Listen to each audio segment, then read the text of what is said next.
Hospital જતા પહેલા પણ ચેતી જજો। તમને એવું હશે કે તમને સારી સારવાર મળશે, પરંતુ તમારો ભોગ પણ લેવાઈ શકે છે।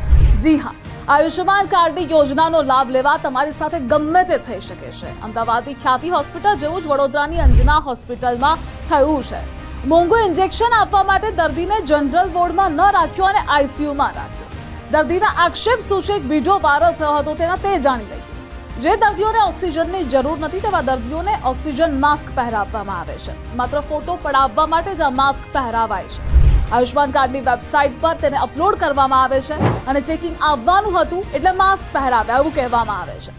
ચેકિંગના નામે કલાકો સુધી માસ્ક પહેરાવાયા। ચેકિંગ આવ્યું એટલે 4 કલાક પહેરાવાયું। અન્ય દર્દીને ઉપર મોકલી દેવાય છે અને ઇન્ફેક્શન વધુ હોવાનું જણાવ્યું હતું। આ સાથે 4 દિવસ રોકાણ કરવાનું પણ કહેવાયું। ટ્રીટમેન્ટ અંગે પણ સવાલો કર્યા। દર્દીએ આક્ષેપો કર્યા છે, પરંતુ બીજી તરફ હોસ્પિટલના ડોક્ટર મલ્લિકા ખુદે સ્વીકારી રહ્યા છે કે ઇન્જેક્શન મોંઘું આપવું હોય તો તમને આઈસીયુમાં જ રાખવા પડશે। એટલે ગોરખ ધંધા કેટલી હદ સુધીના આ હોસ્પિટલ કરી રહી છે તે તમે જાણી શકો છો।